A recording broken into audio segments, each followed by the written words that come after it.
जो 15, 16, 17 और 18 में लाई करते हैं, क्योंकि वो जो ये एज ग्रुप है ना 15 to 18 एज ग्रुप, यहाँ पर बच्चे बहुत ज़्यादा पैनिक हो जाते हैं। और इसी के साथ साथ आज मैं आपके सामने इंट्रोड्यूस कराने जा रहा हूँ एक ऐसी रिपोर्ट जो बिल्कुल रिकवर्ड रिपोर्ट है वेरिकोसील की।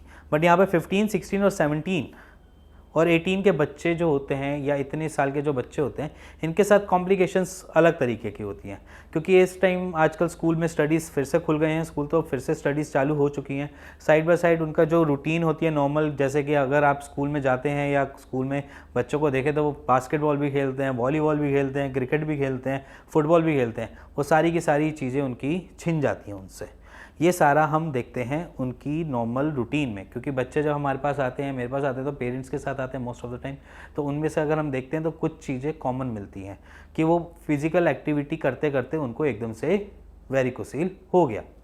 अब यहाँ पर हम जानते थे वेरिकोसील हुआ, डिटेक्ट हुआ, हमने जाकर स्कैन करवाया तो स्कैन की रिपोर्ट आई कि फर्स्ट ग्रेड है, सेकेंड ग्रेड है या माइल्ड है। अब यहाँ पर बच्चों को कुछ करने की ज़रूरत नहीं है, कुछ टाइम उन्होंने सिर्फ सपोर्टर यूज़ करना है और उसके साथ साथ उनमें और डाइट में मॉडिफिकेशन करनी है, और थर्ड उन्होंने अपना लाइफस्टाइल को थोड़ा सा ठीक करना है।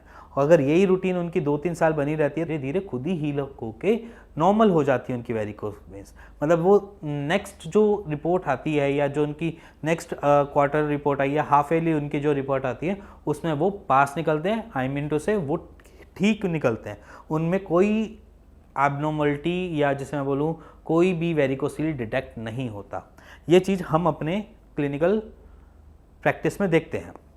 अब यहाँ पर क्या होता है कि बच्चा जो होता है वो पैनिक कर जाता है, वो 16 साल का हो, 17 साल का, वो पैनिक कर जाता है। वो पैनिक इसलिए करता है क्योंकि गूगल का ज़माना है। अगर मैं भी उस एज में होता तो शायद यही करता कि होता क्या है वेरिकोसील, समझे उसको, जाने बीमारी है क्या। वो बीमारी समझने जाता है तो वहाँ पर उसको बहुत सारी अलग अलग चीज़ें मिल जाती हैं, जिसको मैं बोल देता हूँ एकदम से नेगेटिव वे में। नेगेटिव वे में माने कि नेगेटिविटी की तरफ ले जाती है, कि उनको डरा दिया जाता है बच्चों को कि तुम्हारे टेस्टिकल्स छोटे हो जाएंगे, तुम्हारे को एट्रोफी हो जाएगी, तुम्हारी आगे बच्चे होने मुश्किल हो जाएंगे। बच्चा इतना डिप्रेसिव हो जाता है कि उसको ये लगता है कि मेरी आगे की फ्यूचर की लाइफ ज़ीरो हो गई, मैं कुछ कर ही नहीं पाऊंगा, मेरे को इतनी दिक्कतें लग गई। मतलब वहाँ पर बच्चा ज़्यादा पैनिक करता है जब उसके सिम्टम्स को पढ़ता है। बट ज़रूरी नहीं है, बच्चा मेरी बात ध्यान से सुनना, ज़रूरी नहीं है कि अगर वेरिकोसील डिटेक्ट हुआ है तो आपके साथ ये सारे सिम्टम्स आएंगे भी। और ऐसा भी हो सकता है हर 3 महीने या 4 महीने के बाद क्या पता आपकी वेरिकोसील जो है वो ठीक हो जाए। सिर्फ आपको कुछ नहीं करना, मैंने जो एक्सरसाइज बना रखी है उसको फॉलो करना है, दूसरा डाइट को फॉलो करना है, डाइट की भी वीडियो मैंने बना रखी है उसको फॉलो करना है, और इसके अलावा आपको कुछ करने की ज़रूरत नहीं है।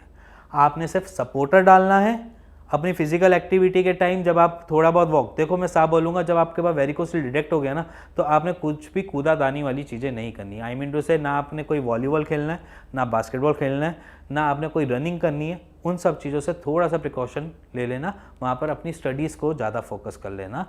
मतलब पढ़ाई वढ़ाई में थोड़ा ज़्यादा इंडल्ज हो जाओगे तो अपने आप ही वो थोड़ी सी चीज़ें कम हो जाएंगी। और वैसे भी ये जो सर्टेन एज होती है ना 10th 12th के आसपास होती है, तो इस टाइम मोस्ट ऑफ द बच्चों के बोर्ड्स हो रहे होते हैं या 11th के होते हैं एग्ज़ाम। 11th में बहुत से बच्चे कहते हैं कि टफ़ होती है 11th, ऐसे 10th से 11th में जाते हैं, तो वो टाइम पीरियड आपके स्टडीज़ पे ज़्यादा काम आ सकता है, रादर देन अगर आप कुछ खेल कूद रहे हैं वहाँ पर दिक्कतें बढ़ाओगे, उससे बेटर थोड़ा बहुत टाइम स्टडीज़ की तरफ चले जाना। और आगे आने वाला जो जनरेशन है, डॉक्टर्स बनो, इंजीनियर्स बनो, बहुत सारी चीज़ें जो आगे आपको और अलग फील्ड में ले जा सकते हैं।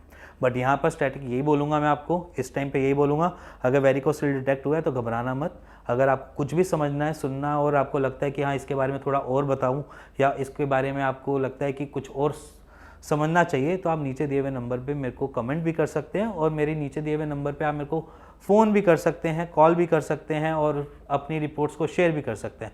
अगर हमारे को लगता होगा कि आपको नीड होगी तब उसके बाद ट्रीटमेंट में इन्वॉल्व करेंगे, उससे पहले आपको ट्रीटमेंट में इन्वॉल्व नहीं करेंगे, क्योंकि थ्रू द टाइम पीरियड जब हम 20-22 के या 24 के पहुँचेंगे, क्या पता वो सेल्फ हील्ड होकर ही ठीक हो जाएगा।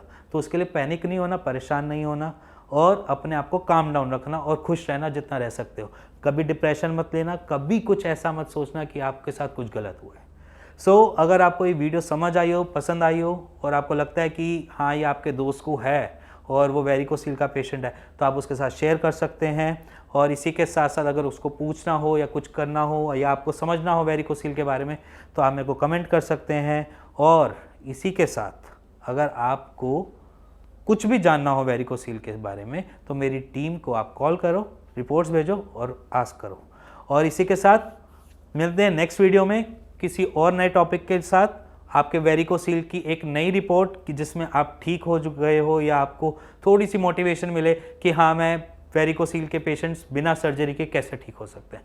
सो तब तक के लिए bye, good bye and take care.